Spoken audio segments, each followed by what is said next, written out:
Alors, re-bienvenue à Parle-moi de santé. Ici Alexis Goujon, physiothérapeute. Re-bienvenue pour un autre épisode. Aujourd'hui, ça va être un épisode solo. Alors, seul au micro pour parler d'un sujet qui me passionne, les douleurs lombaires. Sujet très intéressant, très pertinent, très d'actualité, ce le sera toujours. Et j'ai intitulé l'épisode d'aujourd'hui 5 choses à savoir sur les douleurs lombaires. Donc, un petit tour d'horizon de, je crois, 5 points d'attaque sur le sujet qui sont assurément importants à comprendre, à discuter, à approfondir certaines nuances à travers tout ça. Donc voilà, j'ai préparé l'épisode dans les dernières semaines, puis ça me fait plaisir de vous le présenter.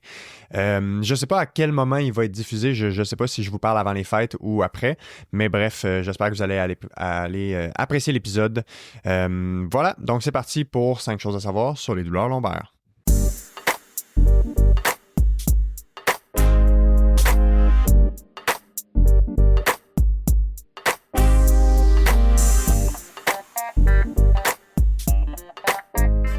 Bon, alors on est parti pour un épisode ce matin, épisode seul où je vais parler de 5 choses à savoir sur les douleurs lombaires. En premier lieu, je voudrais juste mentionner que l'épisode, évidemment, ne peut pas agir à titre de conseil individualisé. Ça ne peut pas être des conseils personnalisés suite à une condition que vous avez quelconque. Donc, c'est vraiment à titre informatif. Avant de prendre action, ça peut être évidemment préférable de s'assurer que ça convient, donc d'être conseillé par un physiothérapeute, par exemple. Alors, les 5 choses qu'on va aborder, évidemment, on ne fera pas le tour de la littérature scientifique sur les douleurs lombaires. On en aurait pour trop longtemps. Et je me lance le défi de rentrer l'épisode en dedans d'une heure. Je ne sais pas si je vais y arriver. J'ai tendance à m'exciter quand on parle de ce sujet-là. Donc, 5 choses auxquelles on va essayer de répondre. La première chose, les douleurs lombaires, est-ce que c'est normal? Ensuite, est-ce qu'on peut vraiment en identifier la cause avec l'imagerie? Si c'est pas l'imagerie qui est la solution, comment on fait pour identifier les potentielles causes quand on évalue en physiothérapie un cas de douleur lombaire? Ensuite, qu'est-ce qui fait ou pourquoi ça peut devenir chronique des fois? Parce qu'on sait qu'il y a une grande quantité de gens qui vivent avec des douleurs lombaires chroniques. Et on va terminer avec un tour d'horizon des meilleures interventions, des meilleurs comportements à adopter quand on vit de la douleur lombaire. Alors, on se lance dans le vif du sujet. La première chose, c'est qu'on n'a comme pas le choix d'accepter le constat suivant, c'est-à-dire que vivre de la douleur lombaire à un moment dans notre vie, c'est tout à fait normal. Et quand je dis tout à fait normal, je veux pas dire dans le sens il n'y a rien à faire, puis on est pris avec ça, puis on devrait arrêter de se plaindre d'avoir de la douleur lombaire. Ce que je veux normaliser, c'est dans le fait que 80% des gens, selon les données qu'on a les plus récentes, dans le monde, à travers la planète, vont avoir au moins un épisode de douleur lombaire. Donc, à la question pourquoi j'ai mal au dos, ben, une réponse aussi simple, ça pourrait être simplement parce qu'on est des êtres humains. Et les êtres humains vont avoir mal au dos à un ou un autre moment dans leur vie. Donc, quand je dis c'est normal, c'est ça que je veux normaliser dans le fait que ça fait partie de la game d'avoir des douleurs lombaires. Ce n'est pas pour la majorité du temps grave, mais ça vient avec beaucoup d'incapacité, beaucoup de détresse, beaucoup de douleur pour plusieurs personnes. Et c'est pour ça qu'on va faire un tour d'horizon aujourd'hui sur le sujet. Donc, ceci dit, ce qui n'est pas normal, en fait, et ce dont on ne devrait pas accepter sans faire quelque chose, à mon humble avis, c'est que la douleur lombaire soit incapacitante ou vraiment persistante ou qu'elle nuise à notre qualité de vie, à s'accomplir, à atteindre nos objectifs, à participer à nos activités significatives. Donc, je crois que ce qui n'est pas normal, c'est de dire aux gens « Ah, c'est normal d'avoir mal au dos, faites-vous-en pas, il n'y a rien à faire, on fait rien avec ça. » Mais c'est normal dans le sens on va en vivre à peu près tout le monde. Il faut juste savoir comment on les gère pour s'assurer que ça ne devienne pas une problématique persistante. Et je vous partage les résultats d'une étude de 2017 qui s'appelait le Global Burden of Disease Study, qui, grosso modo, s'intéressait à savoir, dans toutes les maladies, conditions, blessures dans le monde entier, si on analyse c'est quoi la première cause d'années vécues avec une incapacité à cause d'une condition, ben, c'est les douleurs lombaires qui viennent en premier, au sommet du palmarès de toutes les conditions médicales qui existent, c'est les douleurs lombaires. Donc, les douleurs lombaires, c'est ce qui amène en moyenne le plus d'années avec incapacité. Et ça, c'est des données qu'on a depuis 1990 jusqu'à 2017.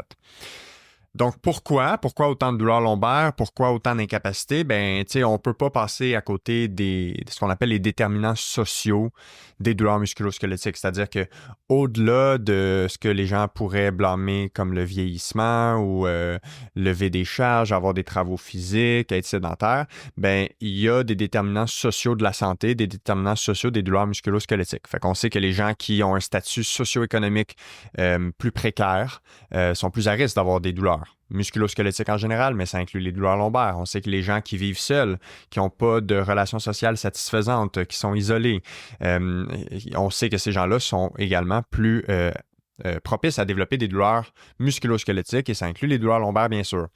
Le niveau d'éducation, de scolarité, etc. Donc, c'est plein de choses qui vont bien au-delà de l'arthrose, les hernies discales, le travail physique, etc. Fait que ça, c'est un des angles morts qui existent. L'autre élément, je crois, qui explique pourquoi on a autant d'incapacités vécues avec les douleurs lombaires, c'est qu'on ne semble pas être capable, en groupe, en société, de façon macro, de gérer les douleurs lombaires de la bonne façon. Donc, ça touche plusieurs niveaux, je dirais. Donc, le premier niveau que ça touche, c'est le niveau individuel. Donc, individuellement, on a un manque flagrant de connaissances sur qu'est-ce qu'on fait avec la douleur en général. On n'a pas de cours là-dessus. On ne se fait pas éduquer sur la bonne gestion des douleurs. On n'a pas accès facilement à des professionnels de la santé qui peuvent nous aiguiller de façon gratuite parce que la physiothérapie, en grande partie, c'est au privé encore que ça se passe. L'accès à des médecins, c'est difficile. Donc, au niveau individuel, on a un grand manque de connaissances. Et au-delà du manque de connaissances, au niveau individuel, on a aussi beaucoup de fausses croyances. Je vais en reparler plus tard, mais c'est des fausses croyances qui sont nuisibles. On a de plus en plus d'études maintenant qui nous prouvent que il y a certaines croyances par rapport à la douleur, certaines façons de conceptualiser, certaines façons de voir la douleur ou de voir le mal de dos qui sont nuisibles. Et quand je dis nuisible, c'est-à-dire que ça va nous empêcher de se sortir du pétrin. Puis ça, je vais en reparler tantôt quand je vais parler des facteurs qui peuvent mener à la chronicité. Donc, il y a ça. Beaucoup de fausses croyances qui continuent à être erronées et qui font en sorte que les gens ne font pas les bons comportements, les bonnes choses pour gérer adéquatement leur douleur lombaire. La deuxième chose, c'est que les professionnels de la santé, donc si je vais encore un peu plus précis, continuent de contribuer à véhiculer de fausses et de mauvaises croyances inadéquates. Et il y a plusieurs raisons. C'est pas évidemment de la mauvaise foi en majorité qui est présente. En fait, il y a un manque de mise à jour dans certains programmes de formation universitaire. Fait qu'entre autres, en médecine, dans les douleurs musculo-squelettiques, il y a un énorme retard dans toutes les avancées qui ont été faites pour mieux comprendre les douleurs musculo-squelettiques, ce qui fait en sorte que les médecins, quand ils graduent, par exemple, les médecins généralistes, n'ont pas accès à une vaste panoplie de connaissances de par leur formation en douleurs musculo-squelettiques et doivent beaucoup se former sur le terrain et sont beaucoup en retard sur la formation en douleurs musculo-squelettiques. Même, évidemment, chez les professionnels de la santé en général, donc j'inclus là-dedans physiothérapeutes, les ergothérapeutes, les psychologues, travailleurs sociaux, les infirmières, les médecins, tous ceux qui sont des acteurs clés auprès des gens qui peuvent vivre de la douleur. En fait, ces gens-là peuvent être encore affectés par les fausses croyances ou le manque de mise à jour sur qu'est-ce qui est vrai puis qu'est-ce qui est faux à propos des douleurs. Donc, par inadvertance, par erreur, les professionnels de la santé, en moyenne, on a le potentiel risque de continuer à nuire aux patients par un manque de nuances, un manque d'informations à jour, un manque de formation sur les meilleures pratiques. Et c'est pas intentionnel, évidemment. Là, la majorité des gens sont là pour aider et pensent aider en disant des choses qui peuvent plus nuire qu'aider. Par exemple, en donnant des conseils qui peuvent amener les gens à être trop vigilants, comme il faut absolument plier les genoux pour ramasser une charge, par exemple. Donc ça, c'est le genre de conseil qui n'a absolument aucune donnée probante pour supporter. On s'entend, il y a certains contextes dans lesquels ça peut être approprié pour gérer une douleur qui vient juste d'arriver puis qui fait en sorte qu'on a de la misère à se pencher, là. Ça aussi, je vais en reparler. Mais de façon générale, je me bute quotidiennement à peu près en clinique à voir des gens qui ont des douleurs lombaires, par exemple, persistantes. Et quand je pose des questions puis que je retrace l'historique, la majorité de leurs croyances qui sont nuisibles à leurs conditions ont été inculquées par des professionnels de la santé qui ont rencontré sur leur parcours de soins. Et évidemment, l'autre point qui fait en sorte qu'on a énormément de douleurs qui persistent et d'incapacités, c'est le manque d'accès aux bons soins, donc les soins optimaux au bon moment. Donc, on inclut là-dedans le manque d'accès, moi je dirais en premier, à des physiothérapeutes qui peuvent nous guider, qui sont les mieux placés pour la prise en charge des douleurs lombaires. On peut pas demander aux médecins de famille d'avoir la responsabilité de gérer les douleurs lombaires de façon parfaite et adéquate. Ça ne peut pas être une attente qu'on a d'eux dans le contexte de soins qu'on a actuellement. Ils peuvent évidemment être au centre, être des chefs d'orchestre de diriger les soins ou de diriger les corridors de soins, de référer au bon endroit, à la bonne place. Mais bref, ce serait des attentes démesurées de s'attendre à ce que le médecin de famille soit capable de faire l'ensemble de la prise en charge pour les lombalgies. On a de très bonnes données avec plusieurs études et de plus en plus récentes, parce qu'il y en a plusieurs qui s'intéressent au sujet, qui démontrent l'effet assez significatif que peut avoir l'éducation sur la gestion des maux de dos. D'ailleurs, dans les guides de pratique clinique qui dictent les meilleures conduites pour les douleurs lombaires, l'éducation trône au sommet de la liste. Donc, l'épisode d'aujourd'hui, c'est en partie pour ça. Je crois que moi j'aime bien dire en anglais, là, j'ai jamais trouvé l'expression francophone équivalente à la hauteur de ma satisfaction, mais knowledge is power. Donc, posséder de la connaissance, ça nous amène un certain pouvoir. Ça nous amène un pouvoir d'auto-prise en charge. Ça nous donne de l'auto-efficacité, c'est-à-dire ça nous permet de se soigner soi-même. Et quand on a la bonne information, surtout. Alors, le deuxième point que je veux aborder, c'est le fait que la cause de la majorité des douleurs lombaires, et là, je vais dire majorité, là, mais l'écrasante majorité, OK? Cette cause-là ne peut pas être identifiée avec l'imagerie médicale. L'imagerie médicale, on inclut là-dedans les rayons X, les scans, l'IRM, donc l'imagerie par résonance magnétique, qui sont les trois, disons, les plus fréquemment pratiqués pour essayer d'identifier la structure qui cause les symptômes. Et vous allez voir, je vais nuancer les cas dans lesquels l'imagerie est nécessaire et complètement utile et dans certains cas, on ne pourrait pas s'en passer. Donc, j'y arrive. Donc, qu'est-ce qu'une imagerie dit en premier? La première chose à savoir, c'est que l'imagerie, c'est une photo. Ce n'est rien d'autre qu'une photo et ça nous permet d'avoir une image de la condition visuelle de l'état du dos, des structures, si on garde ça simple. Ça ne nous dit pas de quoi on a l'air quand on bouge, ça ne nous donne pas une idée sur notre niveau de fonction, ça ne prend pas en considération nos symptômes, nos antécédents de blessure, ça ne fait que démontrer une photo du temps. Et on sait qu'avec le temps, en général, on a de plus en plus de trouvailles qu'on va identifier à l'imagerie qui sont souvent, pour la majorité des cas, ne sont pas associées ou causales de la douleur. Et donc, c'est très réducteur de penser qu'avec une image du dos, à un moment X, on serait capable d'identifier de façon précise, avec haute certitude, la source d'une douleur lombaire. Et ça nous vient, ce paradigme-là disons, le début de comment on a fait pour pratiquer de la médecine en douleur musculo-squelettique, qui était grosso modo de dire, bon, il doit y avoir une structure spécifique qui est en cause pour la douleur lombaire et on va l'identifier. Et la meilleure façon de l'identifier, c'est de dire, probablement que les structures qui sont usées, en guillemets, sont probablement celles qui causent des symptômes. Alors qu'on voit, puis je vais y revenir un peu plus tard, que la corrélation entre l'usure des structures au niveau du dos et la douleur, elle est au meilleur faible. Corrélation dans le sens que c'est pas beaucoup associé à l'usure du dos. Dans le sens où c'est pas les gens qui ont le plus d'usure du dos qui ont des douleurs lombaires et on peut avoir absolument aucune usure du dos et avoir de fortes douleurs lombaires et d'incapacité. Donc ça, c'est la première chose. Qu'est-ce qu'une imagerie dit et qu'est-ce qu'elle ne dit pas.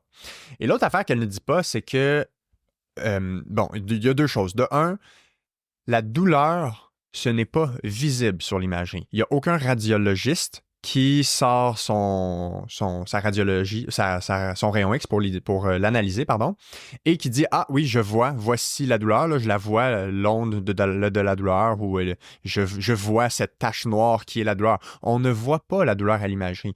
Donc, quand un radiologiste fait un détail de résultats, un rapport d'imagerie, que ce soit un IRM ou un rayon X, il ne va que décrire les trouvailles. Et la description des trouvailles, il y a plusieurs enjeux autour de ça, parce que de un, il y a des guides de pratique qui permettent d'identifier comment on décrit ce qu'on voit à l'imagerie. Donc, par exemple, est-ce que c'est de l'arthrose légère, modérée, avancée? Donc, il y a des guides qui sont supposés être utilisés pour déterminer ça avec certains critères.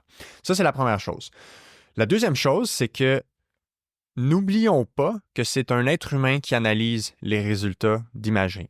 Et quand je dis être humain, l'être humain, il a sa subjectivité, son œil de subjectif pour décrire le tout.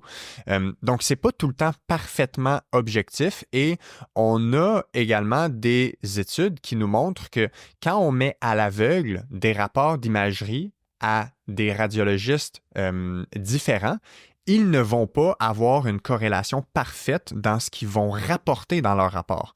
Ça veut dire quoi? Ça veut dire que si tu le donnes à un radiologiste 1, il pourrait peut-être dire que c'est de l'arthrose légère à modérée, puis l'autre pourrait peut-être dire modérée à sévère. Peut-être qu'il y en a qui vont identifier un début d'hernie discale, puis il y en a d'autres qui ne l'identifieraient pas. Donc, on a ces études-là qui nous montrent, et c'est la meilleure façon d'identifier la partie un peu subjective ou la partie individuelle du travail du radiologiste et qui est complètement normal. Donc, de la même façon que tu vas voir un physiothérapeute avec une douleur lombaire, peut-être que pour le même cas, il y en a un qui va dire que ça va te prendre 4 semaines, puis l'autre pourrait dire 6-8 semaines. Et ça va dépendre de leur bagage, de leur expérience, de leur formation, de ce qu'ils voient et de leur peut-être optimisme personnel à eux et peut-être même de leur propre croyance envers la prise en charge des douleurs lombaires. Donc, je sors 2 études ici que je trouvais pertinent de vous partager. Donc, la première, c'est un tableau qui est tiré d'une étude de 2015, qui est à peu près l'étude la plus citée quand on essaie de savoir combien de gens qui ont pas mal au dos ont des trouvailles à l'imagerie. Donc, c'est l'étude de Brinjink-G, je ne sais pas si je le prononce bien, mais de 2015. Grosso modo, ce que cette étude nous dit, elle a décortiqué par dizaine d'âges, donc à 20 ans, dans la trentaine, quarantaine, cinquantaine, jusqu'à l'âge de 80 ans. Et ils ont fait le tour de savoir, les gens qui ont aucune douleur lombaire dans ces années-là, c'est quoi le pourcentage de gens qui ont de l'arthrose au niveau de leur disque, donc l'usure du disque, le fameux disque qui devient un peu moins épais. C'est quoi le pourcentage de gens qui ont un bombement discal, voire même une protrusion discale, ce qu'on appelle une hernie discale. C'est quoi le pourcentage de gens qui ont de la dégénérescence au niveau des articulations des vertèbres, donc les facettes articulaires qu'on appelle. Et c'est frappant quand on voit ces chiffres-là. Donc, prenons la vingtaine. Et je vous rappelle, dans l'étude, c'est tous des gens qui n'ont aucune plainte de douleur au dos. Donc, c'est des gens qui se portent parfaitement bien. Donc, à 20 ans, il y a 37% des gens qui ont déjà de l'usure au niveau de leur disque. 25% des gens qui ont un disque qui est plus affaissé, donc qui est plus petit, donc moins épais. Donc, tu sais, quand vous avez déjà entendu parler des disques écrasés, là, qui est comme un terme qui génère de l'anxiété chez les gens. Donc, si on vous a déjà parlé de ça, sachez qu'à 20 ans, il y a 1 personne sur 4 qui n'a aucun mal de dos, qui a déjà ce qu'on pourrait appeler de disque écrasé. ma proposition, c'est de plutôt voir ça comme un continuum de vieillissement de la colonne vertébrale, comme à peu près tous les organes de notre corps vont vieillir, la peau va vieillir. Tu sais, il n'y a personne qui va demander un résultat, un test médical pour identifier le niveau d'usure ou de vieillissement de leur peau ou de leurs cheveux. Pourtant, on voit tous les rides arriver, apparaître progressivement. On a des cheveux blancs qui vont apparaître progressivement. Et il n'y a personne qui identifie ça comme étant un problème de santé. Pourtant, au niveau des articulations, de la colonne vertébrale, c'est comme pris pour acquis que si ça use, si ça vieillit, automatiquement, c'est associé à quelque chose de problématique, alors que c'est la norme que le corps progressivement vieillisse.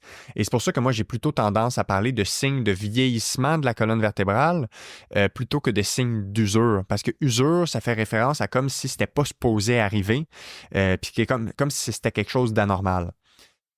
Et là, évidemment, on a des personnes qui vont avoir ce qu'on pourrait appeler du vieillissement précoce. Donc, il y a des gens qui vont vieillir, entre guillemets, plus vite de la colonne vertébrale que d'autres. Et dans certains cas, dans des groupes précis, dans certaines conditions particulières, oui, ça peut être un réel problème, là, OK? Avoir de l'usure, de l'arthrose sévère dans la colonne vertébrale à 20-25 ans à cause d'une maladie quelconque, ça peut être un réel problème. Pas tout le temps, mais oui, ça peut être un réel problème. Donc, je ne suis pas en train de dire que ça n'a aucune valeur. Il faut juste recontextualiser parce que moi, ici, mon but, c'est de faire un épisode qui concerne la moyenne. Et en moyenne, ce n'est pas vrai qu'on peut dire que le vieillissement de la colonne est ce qui cause les douleurs lombaires. Donc, je poursuis avec ma liste. À 20 ans, 30% des gens ont un bombement discal. Ça veut dire que leur disque est en train de faire un bombement qu'on considère normalement comme étant anormal. Et une protrusion discale, donc un début d'hernie discale, 30% des gens. Donc, vous avez 20 ans, il y a une personne sur trois qui a pas mal au dos, qui a déjà un grade quelconque d'hernie discale. Et on avance comme ça dans la trentaine, la quarantaine. Donc, à la quarantaine, on est déjà rendu à 70% des gens avec de l'arthrose au niveau de leur disque, 50% des gens qui ont un bombement discal, encore une fois, une personne sur trois qui a une hernie discale, et on est rendu à 20% des gens, donc une personne sur cinq, qui ont de l'arthrose au niveau de leurs articulations, donc les facettes articulaires. Et là, on monte. Quand on est rendu à 50 ans, c'est 80% des gens qui ont de l'arthrose au niveau de leur disque. C'est 60% des gens qui ont un bombement au niveau de leur disque, que les gens pourraient croire comme étant anormal ou comme étant causal de douleur. Pourtant, ces gens-là n'ont aucune douleur. Et là, si on fait le travail d'aller jusqu'à 60, 70, 80 ans, à 80 ans, c'est pas compliqué, c'est 96% des gens qui ont de l'usure de leur disque ou du vieillissement de leur disque, donc de l'arthrose au niveau du disque. Et on a presque une personne sur deux qui ont des hernies discales visibles. Je vous rappelle que ces gens-là n'ont aucune douleur au dos. Donc, la morale de l'histoire avec cette étude, ce qu'elle nous apprend, c'est quoi? C'est que, en moyenne, si on passe des imageries, que ce soit un rayon X ou une IRM, à des gens qui ont pas mal au dos, à partir de la vingtaine, on va toujours trouver des choses qu'on considère comme étant pathologiques. Donc, on a fait de la médicalisation de quelque chose qui est probablement normal dans la majorité des cas. Et plus on avance en âge, et tu sais, moi, dans mon bureau, la majorité des gens qui viennent me voir pour des douleurs au dos, c'est des gens entre 40 et 70 ans. Et ils arrivent à peu près tous avec des résultats d'imagerie. Et on vient de voir les chiffres. Entre 40 et 70 ans, la probabilité d'avoir un rayon X parfait ou d'avoir une IRM parfaite, elle est quasi nulle. OK? Donc, il faut vraiment ouvrir l'horizon et se questionner sérieusement à savoir s'il y a des meilleures raisons d'expliquer pourquoi les gens ont mal au dos. Donc, ça, c'est la première chose que je voulais aborder. Donc, tu sais, j'ai parlé des hernies discales, qui est une des choses pour laquelle les gens s'inquiètent le plus. Il y a des cas, oui, d'hernies discales qui sont problématiques et qui sont réellement la cause des symptômes. Surtout dans la vingtaine, la trentaine, une nouvelle hernie discale suite à un incident, souvent un incident en lien avec avoir levé une charge ou avoir fait un mouvement de rotation quelconque. Ça arrive, des bad luck. Et oui, ça peut amener les gens à avoir beaucoup de douleurs et d'incapacité pendant un certain temps. Mais l'hernie discale en soi peut guérir, elle cicatrise, elle peut même être réabsorbée par le corps. Donc, il y a des cellules qui vont venir manger l'hernie discale, puis on voit qu'après plusieurs mois, certaines années, dans certains cas, on repasse des imageries, puis on voit que l'hernie discale, elle n'est plus là. Donc oui, c'est possible que ça guérisse. Quand on est en haut de 50 ans, les chances que l'hernie discale en soi soit la principale cause de douleur est plutôt faible. même si elle est présente à l'imagerie. Le podcast est présenté par Overview. C'est une plateforme en ligne pour les professionnels de la santé où tu peux t'abonner pour avoir accès en tout temps à une synthèse de tous les guides de pratique clinique en réadaptation musculo-squelettique. Donc, tu te demandes si une intervention serait recommandée ou non pour une patiente que tu as vue cette semaine. En quelques clics sur Overview, tu as réponse à ta question. C'est une ressource fiable, innovante dans le transfert de connaissances et ça permet d'avoir accès rapidement aux meilleures pratiques, chose que je valorise grandement personnellement comme physiothérapeute dans mon travail. En plus, Overview, c'est une entreprise menée par une jeune physiothérapeute inspirante ici même au Québec qui veut faciliter la vie des professionnels pour avoir une pratique basée sur les évidences scientifiques. Si tu veux une réduction de 10% sur l'abonnement individuel, tu peux utiliser le code SANTE10, S-A-N-T-E 10, et tu peux aller jeter un coup d'œil au site web d'Overview en cliquant sur le lien qui est dans la description de l'épisode du podcast. Alors, j'ai parlé d'arthrose au dos. L'arthrose au dos, ça fait partie de la normalité du vieillissement de la colonne vertébrale. Même quand on a de l'arthrose sévère au dos, ce n'est pas corrélé de façon systématique avec la douleur. Donc, on peut avoir une hernie discale, on peut avoir de l'arthrose et elle va être là quand même une fois que la douleur s'améliore, une fois que le retour à la fonction est complété. Je voulais parler des compressions des racines des nerfs parce que souvent les gens ont cette idée que leur nerf est comprimé ou coincé au niveau de la colonne vertébrale. L'élément par rapport à ça qui nous intéresse au niveau clinique, c'est quand il y a réellement une vraie compression ou un vrai contact avec un nerf qui sort dans le bas du dos. Parce que ça peut amener des symptômes neurologiques comme de la douleur qui irradie dans la jambe au complet, souvent sous forme de brûlure, de choc électrique. Ça amène des engourdissements, peut-être des fourmis, des picotements, des sensations d'aiguille. Et ça peut aussi amener de la perte de sensation dans la jambe et de la perte de force. Dans la majorité des cas, quand c'est une ou deux racines qui sont irritées, qui sont, entre guillemets, je ne vais pas dire coincées parce que si elle était réellement coincée, compressée de façon prolongée, il y aurait un état neurologique qui se dégrade et là, en général, c'est quelque chose de plus grave. Mais la majorité des gens, c'est plus qu'il y a une irritation de la racine du nerf, donc du petit nerf à la base du dos. Et ça prend un peu plus de temps à guérir, mais c'est quand même possible de se rétablir de ça. Okay? Et la majorité du temps, même s'il y a une racine nerveuse, souvent c'est L4, L5 ou S1, là, c'est les racines les plus souvent irritées par des pathologies dans le bas du dos. Ben, dans ce cas-là, c'est quand même possible de régler le problème et c'est pas toujours le cas en soi. Donc, ce que je veux dire par ça, c'est qu'on a des cas où à l'imagerie, on a un réel un contact avec la racine par une hernie discale, par exemple, et les gens sont asymptomatiques. Donc, tout ça pour dire que même si on a un nerf irrité par une hernie discale ou une autre pathologie, ça ne change pas, pour la majorité du temps, la prise en charge. La deuxième étude que je vais aborder en lien avec ça, c'est une étude qui a été publiée en 2022 par Richard Cash. Et cette étude-là, moi, je l'ai lue cette année et elle m'a complètement scié les deux jambes. Donc, voilà ce qu'elle a fait. Ils ont pris des gens, ils avaient, combien de patients ils avaient? Il y avait 2500 participants, OK? Et ils ont fait des IRM chez les gens. Et ils ont fait des IRM chez des gens qui avaient autant des douleurs lombaires que des gens qui n'avaient pas de douleurs lombaires pour avoir deux groupes, OK? Et ils ont identifié plein d'affaires. Donc, est-ce que les gens ont des hernies discales? Est-ce qu'ils ont une perte de la hauteur des disques? Est-ce qu'ils ont de l'usure des disques, entre guillemets? Est-ce qu'ils ont une sténose spinale qu'on appelle, donc un rétrécissement du canal au niveau de la colonne vertébrale? Donc, ils ont documenté plein de choses comme ça.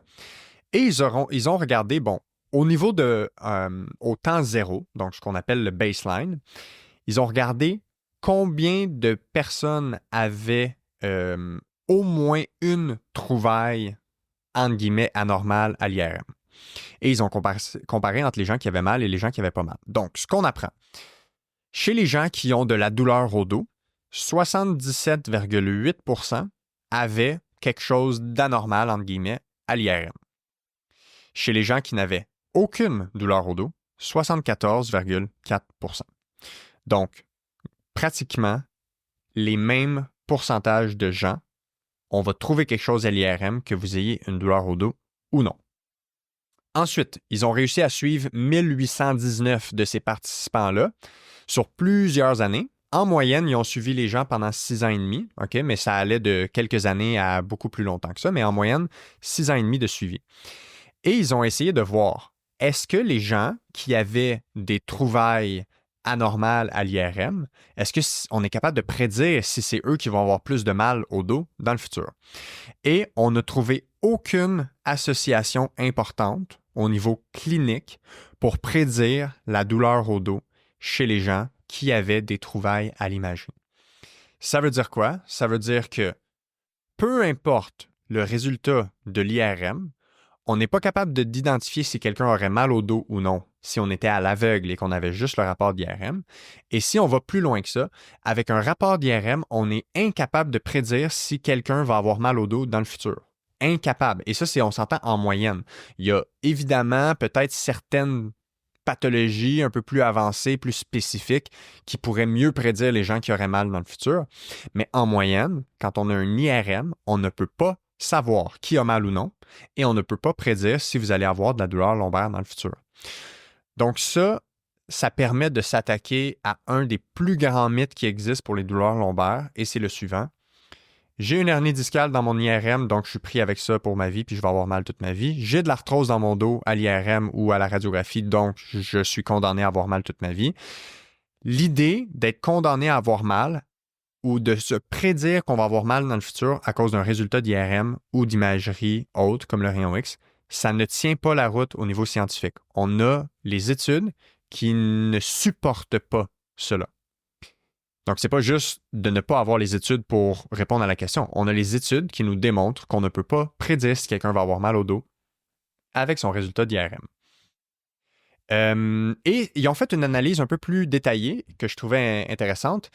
Ils ont regardé si on compare les gens qui n'avaient rien à l'IRM, donc aucune trouvaille à l'IRM, 0, avec les gens qui avaient au moins 5 trouvailles à l'IRM, est-ce que c'est associé à plus de douleur? Et leur conclusion, à 6 ans, donc si on regarde sur la période de suivi qui était en moyenne de 6 ans, ce qu'on voit, c'est que le groupe qui avait 5 trouvailles et plus, c'était associé avec une très légère douleur de plus. Donc, un peu plus de douleur que les gens qui n'ont aucune trouvaille. Mais attachez votre tuque, quand on parle de un peu plus de douleur, dans l'étude, c'était statistiquement significatif, c'est-à-dire qu'on est capable de dire que la différence, elle n'est pas due au hasard. Mais quand on regarde cliniquement, est-ce qu'on serait capable de voir la différence? Bien, la différence, sur une échelle de 0 à 10 de douleur, ces gens-là, ils ont 0,84 de douleur de plus. Et au niveau clinique, il n'y a pas de différence. Donc, cliniquement, les gens sont pareils. Qu'ils aient une IRM parfaite ou une IRM avec 5 trouvailles et plus, on n'est pas capable, 6 ans plus tard, de voir une différence de façon clinique, à savoir si les gens ont plus de douleur ou non. Donc, très intéressant. Donc, la question, c'est quand est-ce qu'une imagerie est pertinente? Parce que c'est pertinent dans certains cas. La première indication d'une imagerie, et ça, tous les guides de pratique démontrent, en fait, suggèrent de l'utiliser de cette façon-là. Et si on regarde à peu près toutes les études, c'est la conduite à suivre. On utilise une imagerie quand on suspecte une pathologie spécifique, grave et dangereuse. Donc, on appelle ça, dans notre milieu médical, les drapeaux rouges ou les red flags. Et pour les pathologies spinales, donc les pathologies lombaires, entre autres, on se situerait entre 1 à 4 % des douleurs lombaires qui seraient d'origine spécifique due à une pathologie grave. Donc, c'est vraiment pas beaucoup. Okay? La grande majorité des gens n'ont pas une douleur lombaire qui nécessite une investigation au niveau de l'imagerie. Donc, c'est quoi les pathologies graves? Il y en a 4 grandes catégories. Il y a avoir une fracture au niveau de la colonne, avoir une infection, avoir un cancer ou avoir ce qu'on appelle le syndrome de la queue de cheval, qui est une compression de plusieurs nerfs dangereuses et qui est une urgence chirurgicale. Et je vous le dis tout de suite, c'est rare cette condition-là. Mais quand c'est présent, il faut être capable de l'identifier. Donc ça, c'est les 4 pathologies qu'on devrait avoir en tête pour justifier notre besoin de passer une imagerie. On ne devrait pas passer d'imagerie pour vérifier s'il y a de l'arthrose au dos, pour vérifier s'il y a peut-être une petite hernie discale qui comprime une seule racine nerveuse. On devrait utiliser l'imagerie pour éliminer une de ces 4 pathologies-là quand on la suspecte. Et en 2020, il y a une étude qui a été faite qui est le consensus international, qui est un cadre conceptuel international avec des experts pour identifier quels sont les meilleurs indicateurs de suspecter une pathologie sérieuse, donc une des 4 qu'on vient de dire. Puis je ne vais pas la résumer, mais j'invite les professionnels de la santé à consulter ce consensus-là. Donc, c'est l'étude de Finucane en 2020 qui a été publiée dans Journal of Orthopedic Sports Physical Therapy, donc JOSPT, et qui s'intitule International Framework for Red Flags for Potential Serious Spinal Pathologies.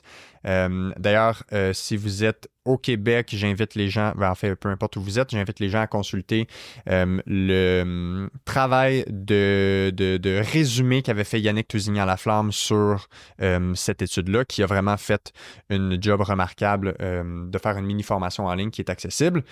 D'ailleurs, elle est sur le site de BIA Éducation pour les gens qui font de la formation avec BIA Éducation. Et donc, grosso modo, il y a 3 éléments à considérer quand on veut savoir si une imagerie est pertinente. Pour chaque pathologie, donc fracture, cancer, infection, syndrome de la queue de cheval, on a des facteurs de risque, on a des symptômes, puis on a des signes cliniques. Et c'est la combinaison de ces éléments-là qui devrait nous identifier la pertinence de passer une imagerie. Donc, pour les besoins de la cause, je passe rapidement ici parce que mon but, c'est pas de faire un cours sur les drapeaux rouges et je veux rester relativement grand public, mais c'est simplement pour mentionner qu'on a des études qui nous permettent de dire si oui ou non on devrait passer une imagerie et c'est à ça qu'on devrait s'en tenir. La deuxième indication potentielle pour passer une imagerie, c'est quand on a fait une bonne prise en charge initiale. On a géré les barrières à l'évolution, on a géré les facteurs psychosociaux qui pouvaient empêcher l'évolution d'une personne, et malgré ça, la personne n'a pas une évolution favorable. Je vous rappelle, avec une bonne prise en charge standardisée en physiothérapie, par exemple, et qu'on considère que cette personne-là est potentiellement candidat pour une intervention plus invasive comme une injection ou une chirurgie. Ça, c'est l'autre indication pour passer de l'imagerie. On se rappelle que c'est rare. Et j'insiste sur le fait que si vous avez été en physiothérapie et que vous n'avez pas eu de résultat, vous n'êtes pas automatiquement qualifié pour ce deuxième critère parce que dans la majorité du temps, il y a quelque chose qui était inadéquat au niveau de la prise en charge, surtout dans les barrières à l'évolution. Donc, le plan de traitement généré peut avoir été excellent, mais il y avait des barrières à l'évolution, que ce soit des facteurs psychosociaux, que je vais parler tantôt, qui empêchent la personne d'aller mieux. Et à ce moment-là, la personne ne va pas mieux s'en tirer avec une injection ou une chirurgie. Il faut intervenir sur ces barrières-là. Je vous partage les résultats parce qu'on a les statistiques qui nous disent que c'est 1 à 4 % des gens qui auraient des pathologies sérieuses. Okay? Donc, c'est potentiellement la fourchette de gens qu'on veut absolument pas manquer et pour qui l'imagerie va être indiquée. Évidemment, on fait un peu plus d'imagerie que le 1 à 4 % parce que il y a des fois qu'on va passer une imagerie puis qu'il n'y aura rien. Et c'est mieux ça que de manquer une pathologie grave, évidemment. Mais il y a un rapport de l'INES, l'Institut national d'excellence en santé et quelque chose d'autre, bref, l'INES, vous connaissez l'acronyme, qui est un rapport en 2024 qui nous apprend que au Québec, 39 % des patients qui avaient une nouvelle lombalgie et qui ne présentaient aucun drapeau rouge que je viens de mentionner ont reçu une imagerie. Donc, 39 % de ces patients-là avaient une imagerie inappropriée. Donc, on a encore beaucoup trop d'imagerie qui ne sert à rien et qui est plus nuisible qu'autre chose. C'est quoi les conséquences de l'imagerie quand elle n'est pas utile? La première chose, c'est l'effet nocebo. De savoir qu'on a de l'arthrose dans le dos, qu'on a une hernie discale, qu'on a un dos vieillissant, ça génère un effet placebo. On a un effet nocebo, pardon. ça amène les gens à développer de l'anxiété, de la crainte par rapport à leurs conditions et à développer des comportements d'évitement. Ils vont moins s'activer et ça peut tomber dans un cercle vicieux d'inactivité et de plus de douleur. Donc ça, c'est évidemment la première grosse conséquence et on a d'excellentes études pour supporter cet aspect-là. On a des études qui nous disent que si tu as reçu une imagerie inappropriée, il y a plus de chances que tu aies une douleur qui persiste dans le temps. On a aussi un effet, une conséquence qui est non négligeable et qui est sous-estimée, c'est la perte d'assurabilité.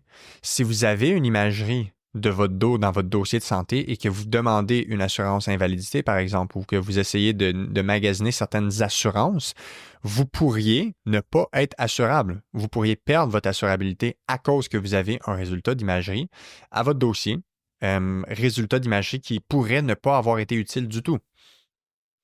Donc, en moyenne, si on passe une imagerie alors que ce n'est pas indiqué en raison de la suspicion d'une pathologie grave, il y a plus de chances que ça nuise que ça aide.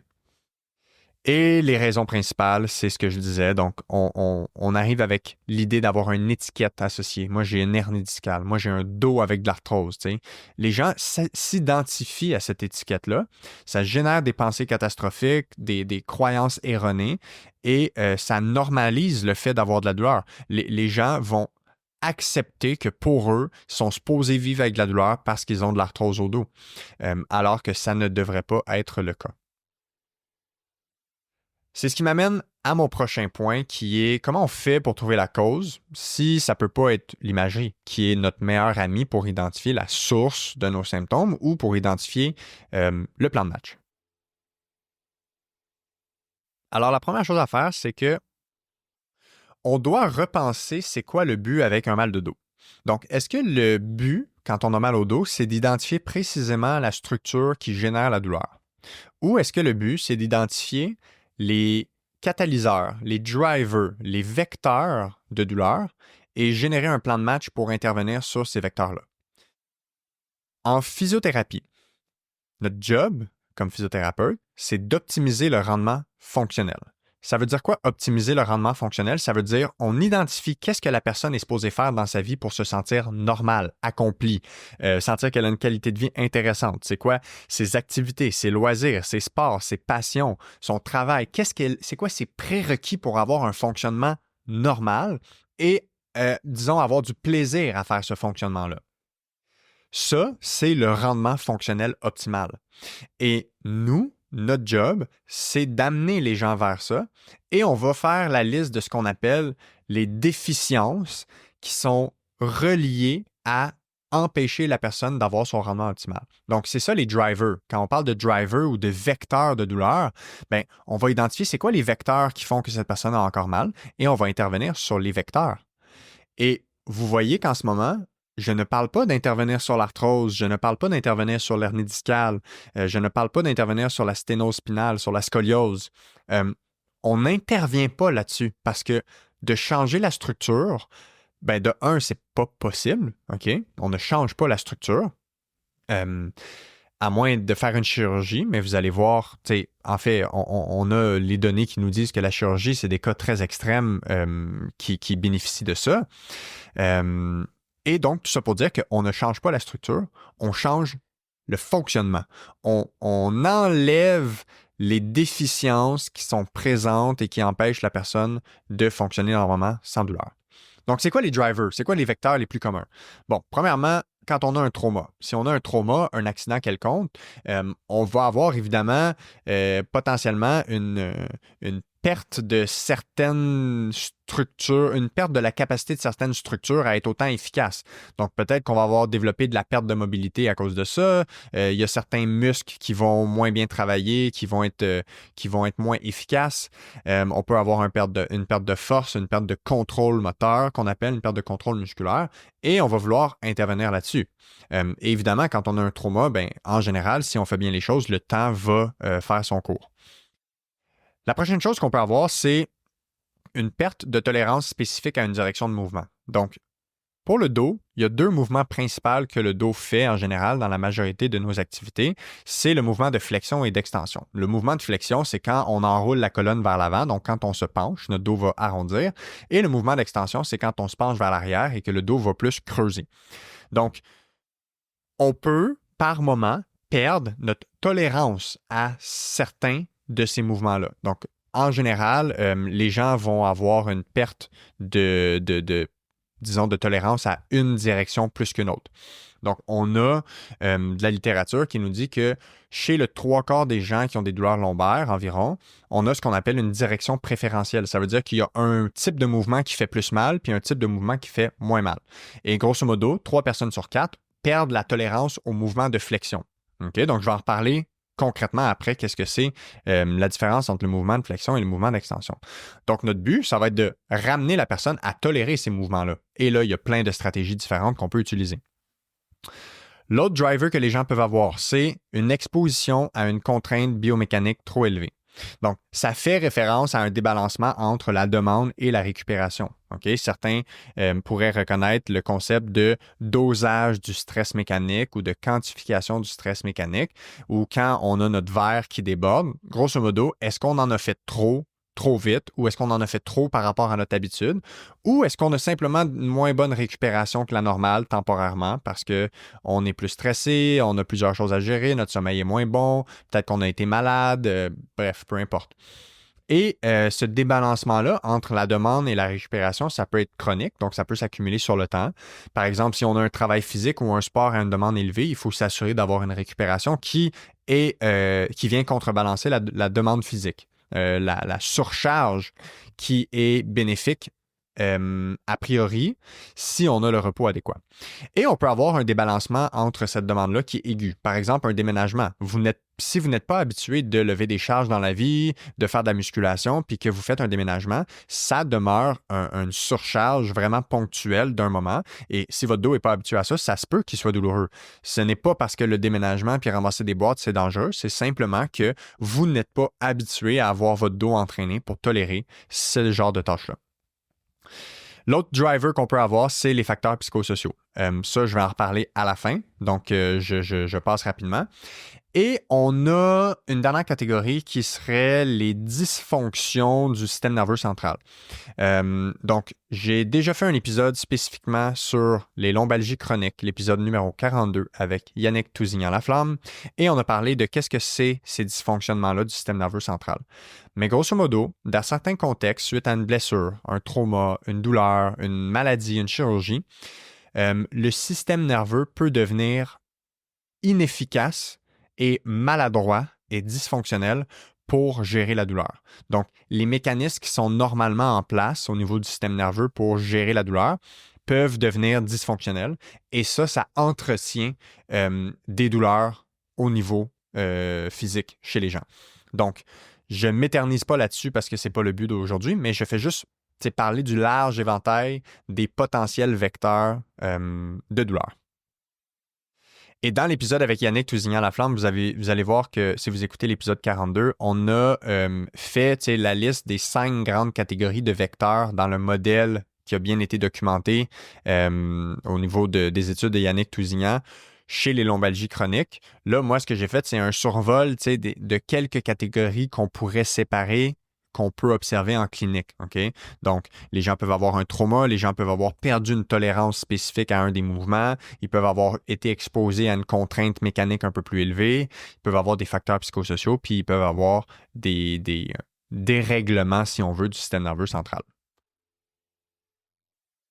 Donc, on va se concentrer sur la chose sur laquelle on a plus de contrôle, c'est-à-dire rétablir la tolérance du dos à un mouvement, à des positions. Donc, je vais décrire ce qu'on pourrait appeler dans un jargon, mettons qu'on simplifie ça, puis on appelle ça la dysfonction en flexion lombaire. La dysfonction en flexion lombaire, c'est simplement la perte de tolérance du dos à tolérer les mouvements et les positions de flexion du dos, donc surtout les positions avec le dos arrondi ou penché. Donc, dans les gens qui ont des douleurs lombaires, mécanique, c'est-à-dire qu'il y a certains mouvements qui les soulagent et certains mouvements qui empirent les douleurs, certains mouvements ou positions. On a 75% des gens qui vont avoir des symptômes qui vont être pires avec les positions et les mouvements de flexion. Ces gens-là ont ce qu'on pourrait appeler une dysfonction en flexion lombaire ou une lombalgie mécanique irritée ou sensibilisée par les mouvements de flexion. Ces gens-là ont mal au dos quand ils sont assis longtemps. Et là, ils ne sont pas obligés d'avoir la liste complète. Je vais juste nommer les positions ou les mouvements qui sont les plus fréquemment rapportés et parmi lesquels, si les gens se reconnaissent là-dedans, ils ont des symptômes associés à la flexion du dos. Donc, avoir des douleurs quand on est assis longtemps, quand on fait de la voiture de façon prolongée, quand on se penche vers l'avant pour ramasser quelque chose, ramasser des charges, quand on fait des tâches qui nécessitent d'être debout penché, par exemple passer l'aspirateur, vider le lave-vaisselle, aller chercher des choses dans la laveuse, se pencher pour faire le lit. On pourrait aller maintenant, plus au niveau des tâches domestiques, ramasser les feuilles dehors, faire du jardinage. On est assis, on est debout penché, enlever les mauvaises herbes. Bref, vous voyez le concept. Dès que vous êtes en position penchée prolongée. Et au niveau sportif, on a des sports qui nous demandent d'avoir plus de flexion du dos. Par exemple, quand on est assis. Donc, quand on fait, par exemple, du vélo. Quand on fait du canot, du kayak. Les gens qui font du rameur. Bref, ce n'est que quelques exemples de sports, d'activités, de positions qui demandent au dos de se pencher, de s'arrondir. Et c'est un mouvement qui est normal.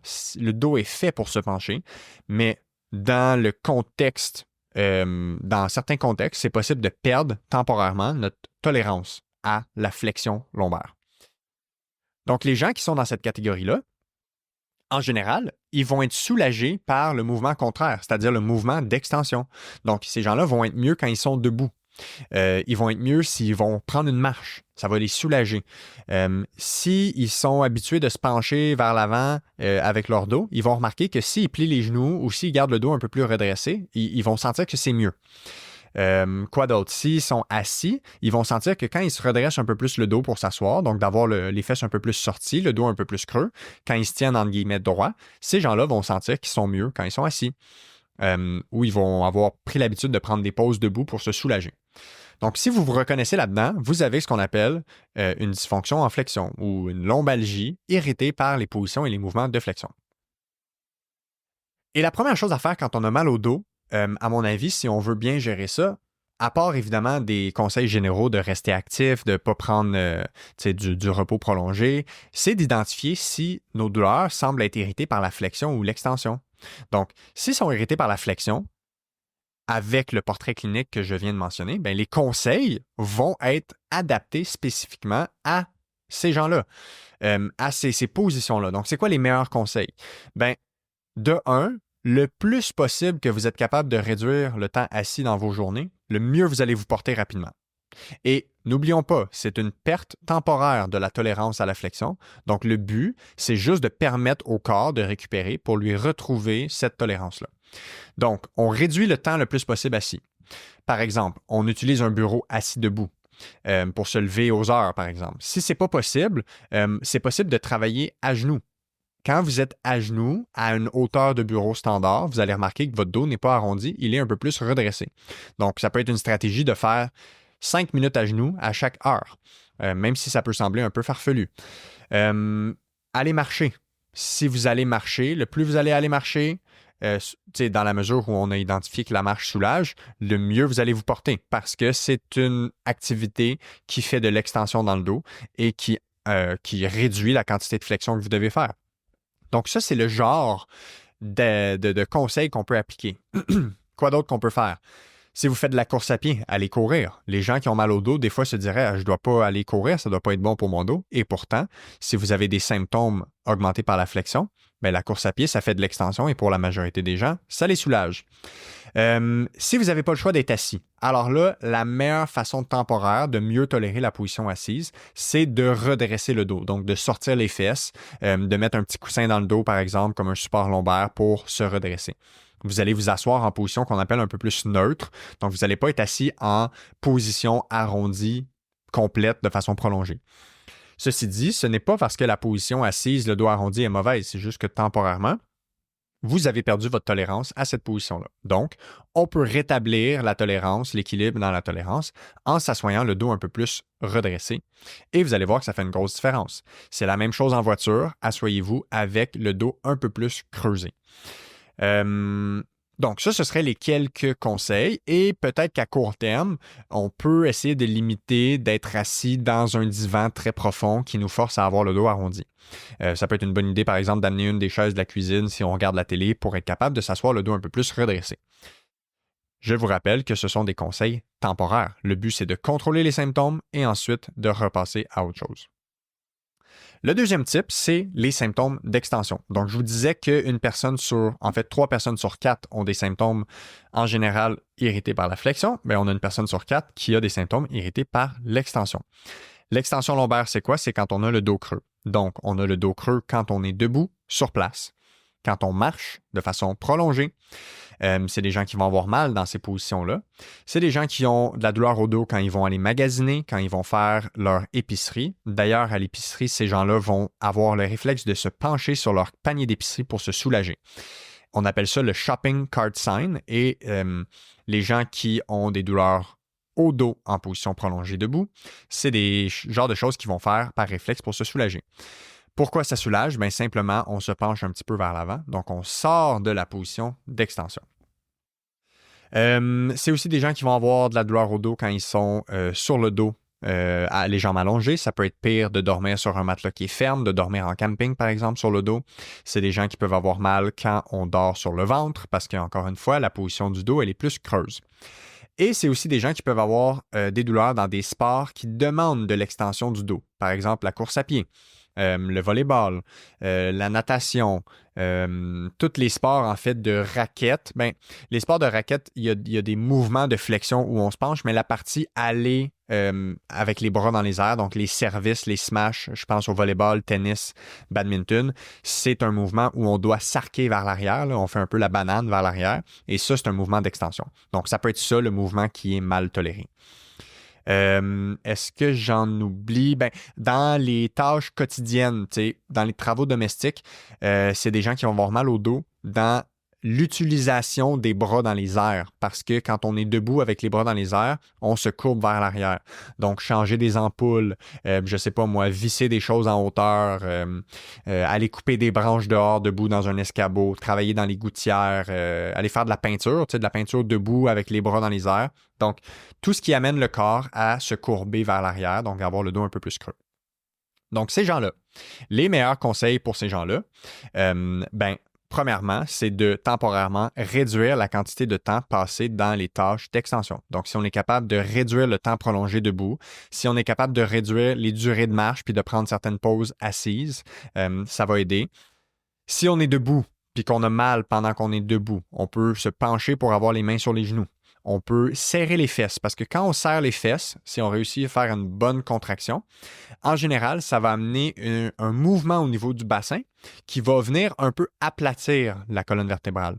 Donc, ça va venir un peu arrondir le dos. Et ça va sortir les gens de leur position d'extension prolongée qu'ils ont de la misère à tolérer de façon temporaire. Donc ça, c'est un conseil qui va souvent aider. Ça peut être aussi de mettre un pied devant l'autre quand on doit faire du debout sur place, ce qu'on appelle le stride standing. Donc, si vous mettez un pied devant l'autre et que vous faites des petits transferts de poids de l'avant vers l'arrière, c'est souvent un truc qui va aider les gens à mieux tolérer la position debout statique. Par exemple, si vous êtes dans un cocktail et que vous êtes condamné à jaser 2 heures sur place. J'ai oublié de mentionner, c'est souvent des gens qui ont mal au dos quand ils doivent cuisiner toute la journée. Tu sais, des fameuses journées passées debout à faire une sauce à spag, un chili, une soupe, un potage, etc. Pour cuisiner, un truc qui aide, c'est d'ouvrir l'armoire en bas du comptoir et de mettre un pied dans l'armoire. Parce qu'en mettant un pied dans l'armoire, on remonte un petit peu la jambe. C'est comme si on montait une marche et ça va changer l'angle au niveau du dos et c'est un truc qui peut aider grandement.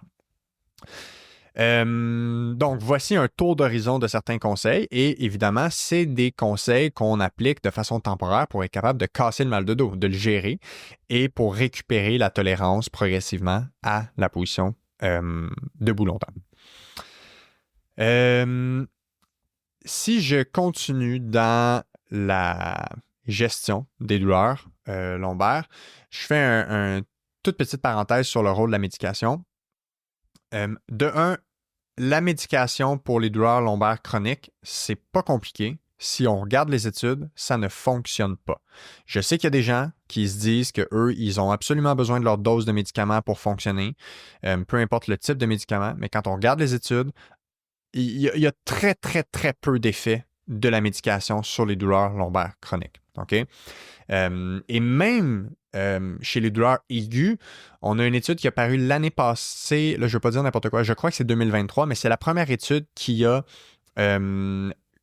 mesuré l'effet des opioïdes versus un médicament placebo pour les douleurs lombaires aiguës. Et on a vu qu'il n'y avait aucun effet significatif de plus que le médicament placebo. Donc, même les opioïdes, qui sont des dérivés de la morphine, hydromorphone, oxycodone, etc., dans cette étude-là, ça a été la première étude qui a démontré que les opioïdes n'étaient pas supérieurs à un placebo pour une douleur aiguë lombaire. Imaginez. Donc, voici, parenthèse sur la médication pour finir là-dessus. Pour moi, le rôle de la médication, il est le suivant. Il permet de traverser un épisode lombaire aigu dans la mesure où on a deux critères. Un, la douleur empêche de dormir de façon significative depuis quelques nuits. OK, là, quelques nuits, c'est combien? C'est-tu 2, 3, 4, 5? Bref. Perdre des nuits de sommeil, c'est la pire chose qu'on peut faire à un système nerveux qui est en douleur. Donc, évidemment, de prendre la médication pour bien dormir quelques jours, il n'y a aucun problème avec ça, dans la mesure où on se le fait recommander par notre médecin, notre pharmacien et qu'on sait qu'il n'y a pas d'enjeu de contre-indication.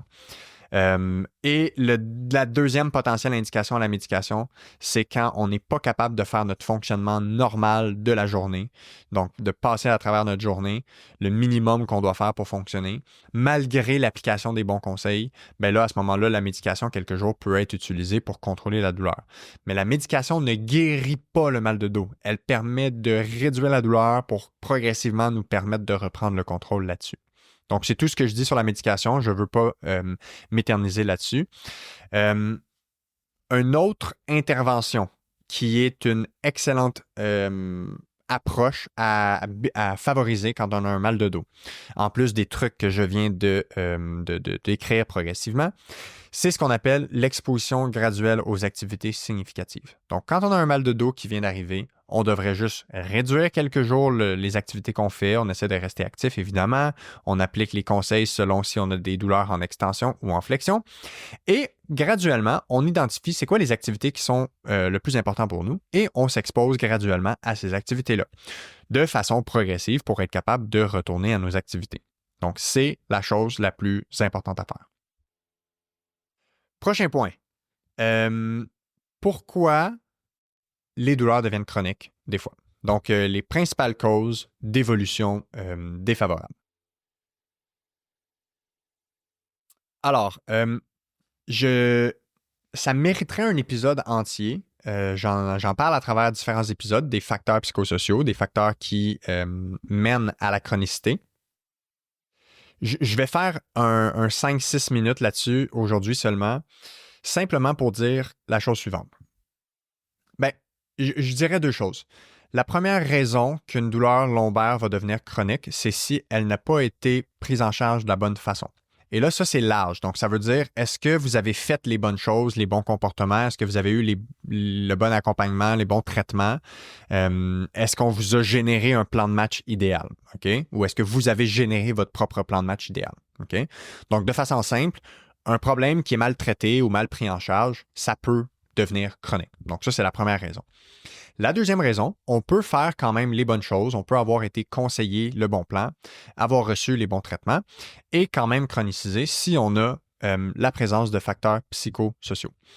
Les facteurs psychosociaux, c'est la première cause de chronicité des douleurs lombaires.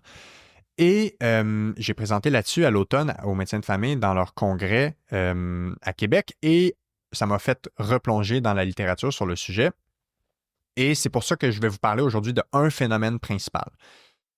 Le principal vecteur vers la chronicité des symptômes, c'est ce qu'on appelle la catastrophisation de la douleur.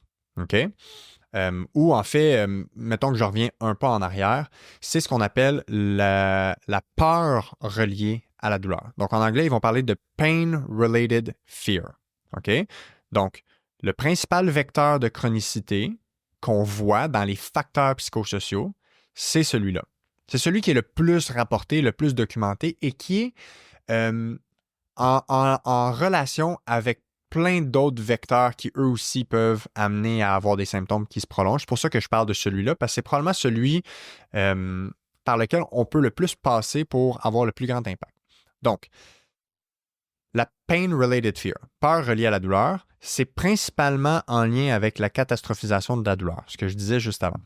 La catastrophisation de la douleur, c'est quoi? C'est ce que la douleur représente pour une personne, ce que la douleur signifie pour toi.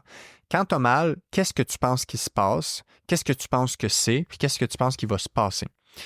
Et ça, les pensées catastrophiques, quand on est dans des pensées négatives, des pensées du genre ça doit être vraiment grave ce que j'ai. Je dois probablement me reposer, je dois probablement arrêter de bouger, je vais probablement empirer ma situation avec le mouvement, je vais probablement rester pris avec ça, il y a probablement personne qui va être capable de m'aider. Donc, ces pensées-là, on appelle ça la catastrophisation de la douleur. Et ce que ça va générer, en fait, c'est des comportements d'évitement. Et en général, en psychologie, ils vont être capables de souvent mettre en relation les croyances qu'on a avec les comportements qu'on adopte. Et on voit la même chose en douleur musculo-squelettique. C'est-à-dire que quand les gens ont des comportements d'évitement, qu'on sait qu'ils sont des comportements nuisibles pour l'évolution d'une douleur, donc c'est quoi un comportement d'évitement? Vous avez évité des activités avec le temps parce que vous avez appris que ça faisait trop mal ou que c'était pas pour vous ou que ça allait vous empirer. Vous avez complètement arrêté de vous pencher, vous avez complètement arrêté de faire des sports que vous aimez, d'aller à des activités sociales, etc. Donc ça, c'est des comportements d'évitement. Et en général, on les évite de peur d'avoir mal. Et la majorité du temps, c'est des croyances ou des pensées qu'on a qui sont souvent erronées, mais sans le savoir. Et ces croyances-là vont nous amener à développer ces comportements inadéquats. Qu'est-ce qui fait qu'on a ces comportements-là? Comme je disais, c'est les phénomènes de catastrophisation de la douleur. Et qu'est-ce qui génère la catastrophisation de la douleur? Il y a un phénomène qui s'appelle les informations menaçantes reliées à la condition. En anglais, ils vont parler de Threatening Illness Information. Et ça, on peut avoir lu ça sur Internet, on peut avoir notre voisin, notre voisine qui nous a dit quelque chose par rapport aux douleurs lombaires. On peut avoir eu un proche qui a vécu une douleur lombaire, puis on a cette image-là dans notre tête. Donc, n'importe quelle information qu'on aurait vue, entendue, lue ou reçue, même de la part d'un professionnel de la santé, a un potentiel de générer une impression de menace, de voir la douleur comme une menace, de voir la douleur comme dangereuse, comme mauvaise, et comme s'il faut absolument l'éviter. Et ça va générer les comportements d'évitement qui, eux, sont nuisibles et on sait que ça entretient un cercle vicieux parce que ça amène un déconditionnement et le déconditionnement amène encore plus de douleur quand on essaie de se réexposer au mouvement.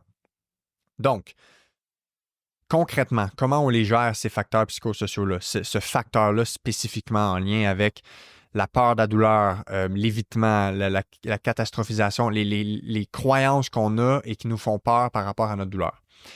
La majorité du temps, il faut être guidé par quelqu'un qui est solide pour gérer ces facteurs-là, donc quelqu'un qui est bien formé en douleur chronique, qui comprend l'impact de ces facteurs-là, qui est habitué d'en voir. Mais on peut essayer quand même de faire un travail par nous-mêmes. Donc, premièrement, on peut essayer de challenger nos propres croyances, de repenser nos croyances. Est-ce que j'ai réellement raison de penser que ma douleur est là pour rester? Est-ce que j'ai réellement raison de penser que je devrais avoir peur de ma douleur?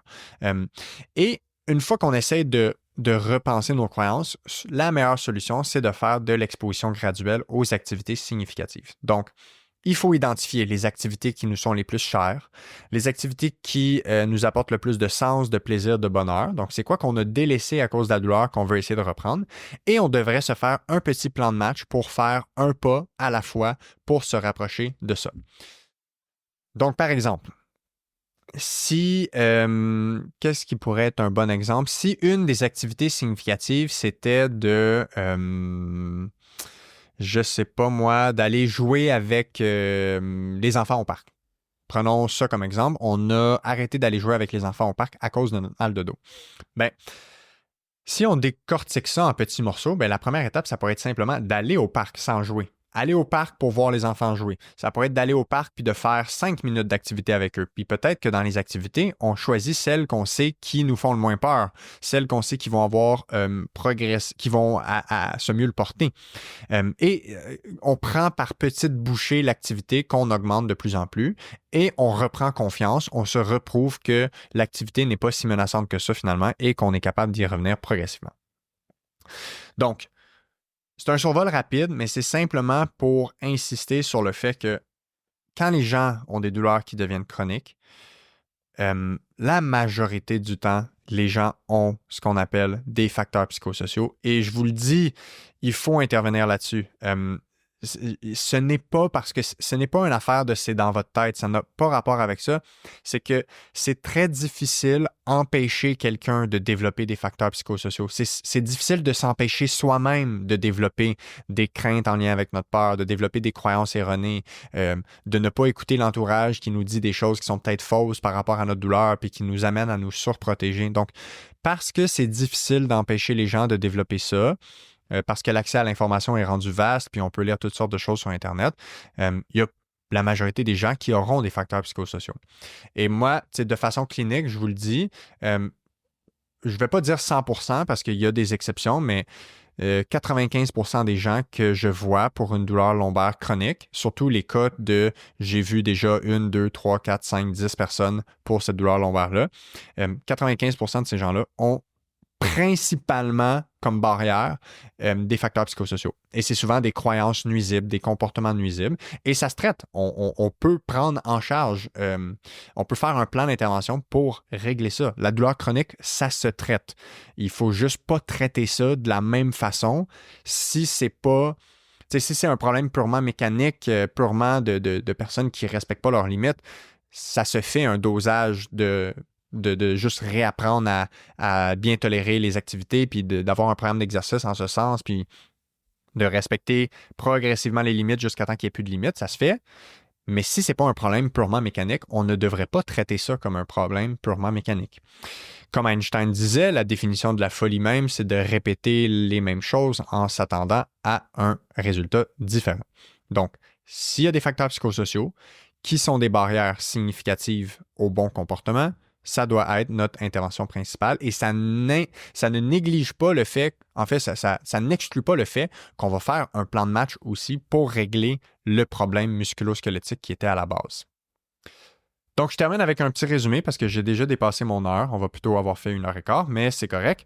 Donc, le dernier point que j'aborde, c'est un petit résumé des choses importantes à retenir et un tour d'horizon des meilleurs comportements à avoir, autant pour prévenir les maux de dos que pour améliorer nos succès, pour les gérer et les régler. La première chose, quand on regarde les guides de pratique, des meilleures évidences qui nous disent quelles sont les meilleures interventions pour la gestion et le traitement des douleurs lombaires. En premier, c'est l'éducation. En deuxième, puis quand je dis éducation, c'est comprendre le problème, avoir des stratégies pour la gérer, puis de se faire rassurer par rapport à la gravité ou la non-gravité de la condition. Ensuite, des stratégies d'auto-prise en charge. Okay? Donc, ça inclut des exercices, ça inclut des conseils, bref, de donner un pouvoir aux gens pour qu'ils soient capables de se traiter par eux-mêmes, de savoir quoi faire chez eux. Ensuite, des exercices individualisés à votre condition. Donc ça devrait être déterminé dans un monde idéal par un physiothérapeute qui est capable d'identifier voici des bons exercices pour vous qui sont individualisés selon votre portrait clinique. Ensuite, de l'activité physique générale. Il faut rester actif. Toute activité physique est bonne en moyenne. Ça peut être individualisé évidemment selon le cas. Hygiène de vie, sommeil, alimentation, activité physique, gestion du stress, avoir des belles relations satisfaisantes, sociales, familiales, amicales. Ça a l'air niaiseux, mais les habitudes de vie générales sont évidemment une excellente façon de prévenir plusieurs problématiques de santé, entre autres les douleurs. Des interventions cognitivo-comportementales, donc de faire réaliser aux gens les mauvaises croyances, les fausses croyances qu'elles peuvent avoir, les croyances qui sont nuisibles, pour les recadrer, restructurer, donner des croyances, des pensées qui sont un peu plus aidantes et pour favoriser des bons comportements pour que les gens puissent s'en sortir. Et Oui, la thérapie manuelle a des bénéfices quand c'est combiné avec le reste. Fait que c'est bien correct que la thérapie manuelle fasse partie d'un plan de match. Surtout, je vous dirais, dans un cas de douleur aiguë, subaiguë, c'est peut-être là où on a peut-être le plus de pertinence pour avoir un soulagement de la douleur, pour aider les gens à reprendre le contrôle, à avoir ensuite des stratégies d'auto-prise en charge, des exercices. Donc, il n'y a pas de problème à ce que la thérapie manuelle fasse partie d'un plan de match pour régler une douleur lombaire si c'est combiné avec le reste qu'on sait qui est le bloc fondateur. Je reviens sur le point que, bon, ça fait que ça, c'était un tour d'horizon des meilleures interventions. Ensuite, on doit, petit rappel, accepter que dans la grande majorité des cas, c'est pas l'imagerie qui va donner réponse à nos questions, que la majorité du temps, ça va nuire plus qu'autre chose. On s'entend, on a identifié certains cas précis dans lesquels c'est pertinent, l'imagerie, évidemment, mais il faut vraiment arrêter de chercher là pour trouver des réponses.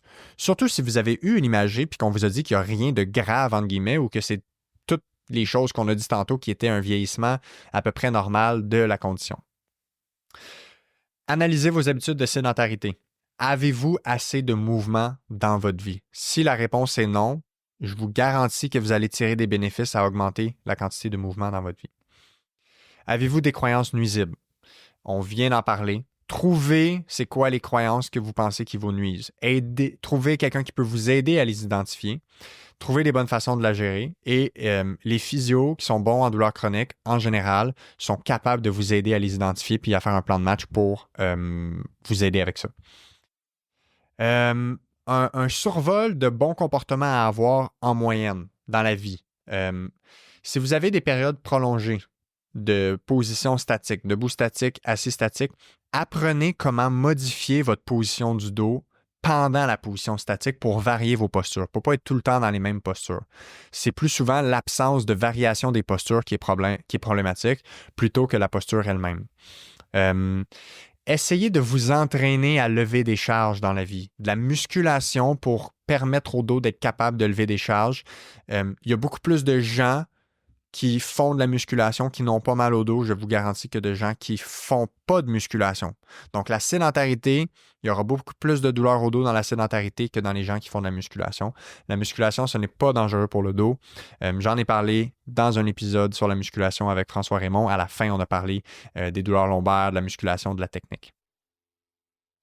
Exposez-vous à tout type de mouvement, donc essayez de ne pas avoir de mouvement interdit. Se pencher en avant, ce n'est pas dangereux. Vous n'avez pas besoin de plier les genoux pour vous pencher en avant. Le dos est fait pour pencher, il est fait pour lever des charges. Ça se peut que vous ayez perdu votre tolérance à le faire, mais ça se rééduque.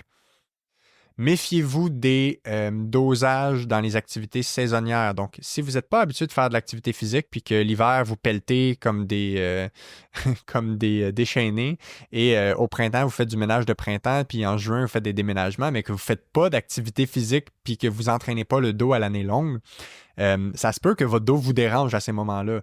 C'est simplement parce que vous ne donnez pas la chance à votre dos de tolérer ces activités-là en l'entraînant à l'année longue. Je pense que ça fait le tour. Je conclue en disant deux choses. Un, si vous êtes des médecins surtout à l'écoute, médecins IPS, physio en GMF en première ligne, bref, si vous êtes des professionnels de la santé en première ligne et que vous voyez des douleurs lombaires aiguës, j'ai travaillé en collaboration avec Choisir avec soin Québec dans les 2 dernières années sur un guide pour la prise en charge optimale de la lombalgie non pharmacologique. Donc, c'est-à-dire une prise en charge des douleurs aiguës lombaires sans avoir recours comme principale intervention à la médication. Et il y a un guide, un algorithme pour le diagnostic différentiel. Il y a un guide d'utilisation pour savoir comment reconnaître les drapeaux rouges. Il y a un guide sur comment encadrer les facteurs psychosociaux, comment guider les gens vers le bon professionnel de la santé au besoin si c'est nécessaire. Bref, un outil tout en un et c'est disponible sur le site de Choisir avec soin Québec dans la rubrique prescription non pharmacologique. Donc, vous allez retrouver ce qu'on appelle le pad de prescription pour la lombalgie aiguë. Donc voilà. Et peut-être que ce que je ferai en terminant, c'est de vous inviter à m'envoyer des questions sur l'épisode. Si jamais vous pensez qu'il y a des points que j'ai pas abordés assez ou si vous avez des questions qui prolongent la discussion, envoyez-les-moi, soit par courriel, parle-moi-de-santé@gmail.com ou via la messagerie du compte Instagram Parle-moi de santé ou du compte Facebook Parle-moi de santé. Donc, écrivez-moi si vous avez des questions en lien avec l'épisode et dépendamment si j'ai reçu un nombre significatif de questions, peut-être que je ferai un genre d'épisode de questions-réponses pour compléter l'épisode d'aujourd'hui. Voilà, donc j'espère que vous avez apprécié et au plaisir de se reparler. À la prochaine. Ciao.